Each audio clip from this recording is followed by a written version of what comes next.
Audio article by the Common Constitutionalist entitled, "Trump Better Be Serious About Border Security Promises." It certainly appears that President-elect Donald Trump is serious about implementing at least some of his campaign promises. He better be, and not a moment too soon, because it's much worse at the border than we're being told. The internet exploded on Tuesday when Reuters reported on an internal memo they obtained from the Department of Homeland Security. After an exhaustive search of the web, it appears I am the only one to ask what I deemed to be a rather obvious question. How did Reuters obtain this memo? Virtually every article I perused, including the Reuters piece, described it as an, quote, internal agency memo, unquote. No one, including Reuters, ever said it was leaked, nor a Freedom of Information Act demand put on them to release it, as conservative media must do. No, just that it was a DHS internal agency memo reviewed by Reuters. I thought that odd. Is Reuters and every other leftist media outlet privy to all DHS internal memos?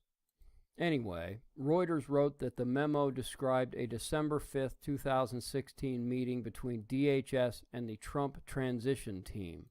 Trump's team is said to have asked, open quote, the Department of Homeland Security to assess all assets available for border wall and barrier construction, unquote. Well, that's a good sign. My guess is they probably have plenty of assets, as they sure haven't been using any. The Trump team also asked about expanding detention facilities and effectively restarting an aerial surveillance program Obama all but scrapped with his look the other way illegal immigration policy. The surveillance program, dubbed Phalanx, is, quote, an aerial surveillance program that authorizes 1,200 Army National Guard airmen to monitor the southern border for drug trafficking and illegal migration, unquote. This all but scrapped program could be very important. Back in September 2016, Breitbart, Texas reported on a leaked FBI document revealing that a startling, quote, 7,712 terrorist encounters occurred within the United States in 1 year, covering from July 20, 2015 through July 20, 2016. Page 2 of the document contains a map of the entire U.S. with the numbers of encounters per state.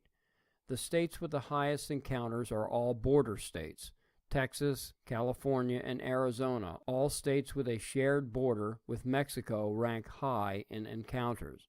Another page specifies many of these encounters with Sunni, Shia, as well as other international terrorist groups or affiliates.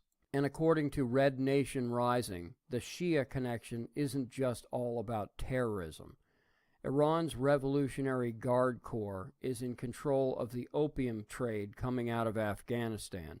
They funnel the opium to their affiliates Hezbollah in Lebanon, where it is refined into heroin. Hezbollah then transports the heroin to Latin American drug cartels for cash, documents, and, quote, access to America.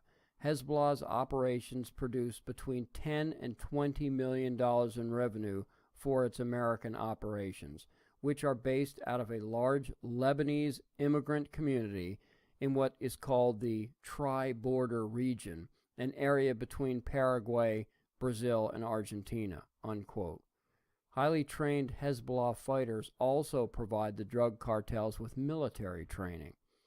Think it can't get worse? Think again. While America was busy fretting over Russia and Israel during the holiday, Townhall.com reported that, quote, hundreds of DHS employees have looked the other way as drugs cross the border because cartels have made them offers they can't refuse. Other employees have sold green cards and other documents illegally. Almost 200 employees and contract workers of the Department of Homeland Security have taken nearly $15 million in bribes while being paid to protect the nation's borders and enforce immigration laws, unquote. This is no longer just a case of building a wall on our southern border, All the walls on Earth won't stop the infiltration if DHS officials are still being paid to look the other way.